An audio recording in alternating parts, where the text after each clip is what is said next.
And counting. Tonight at 9, it's appointment viewing, the first ever June presidential debate. Good evening, I'm Lois Tomey. I'm Chris Safadi. The New York Times says 3 out of 4 likely voters will tune in to Biden versus Trump 2024. Locally, you can watch it tonight right here on Wink TV.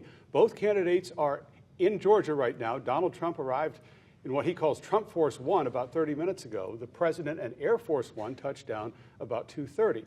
Wink News anchor Claire Galt is the only local journalist to make the trip to Atlanta for this. Claire, what are the campaigns focusing in on tonight?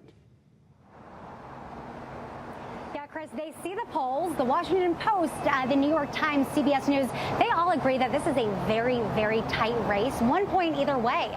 So the president and the former president, they see tonight as kind of an opportunity to create some separation between each other. But will they do that by sticking to the issues, or will they get personal? I got an idea for myself when I drove through the city today. The Democratic National Committee paid big money for this billboard. Donald, welcome to Atlanta for the first time since becoming a convicted felon. You can bet President Biden will mention that a time or two during tonight's debate. Congressman Byron Donalds said, bring it. Is that, yeah, you had a jury, you had a judge, with an axe to grind. Donald Trump is not above the law, but he's not below the law either. And what happened in Lower Manhattan, they treated him as if he was below the law. The goal of the people in charge of tonight's debate is to mute unforgettable chaos of the 2020 debate. The only guy that Let him answer. $1 billion if you That get rid is of absolutely not true. Gentlemen.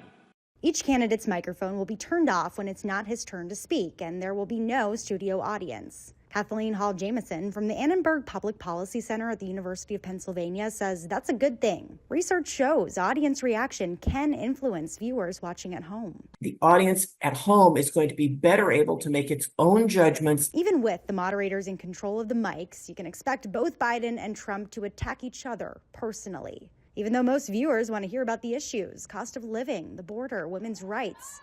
Then there's age and fitness. Biden is 81. Trump is 78. The winner is really who can sway, if at all, public opinion. And so it'll be really interesting to see over the next week after the debate whether or not one of these candidates gains a percentage point or 2 or 3 because of the debate.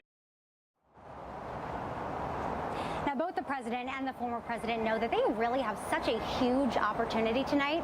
The New York Times, a new poll suggests that 75% of likely voters will watch at least some of the debate tonight. I myself will be watching the entire thing right here in Atlanta, and I'll have live reaction for you right after on the Wink News Night Beat. I'm live in Atlanta. Claire Galt, Wink News.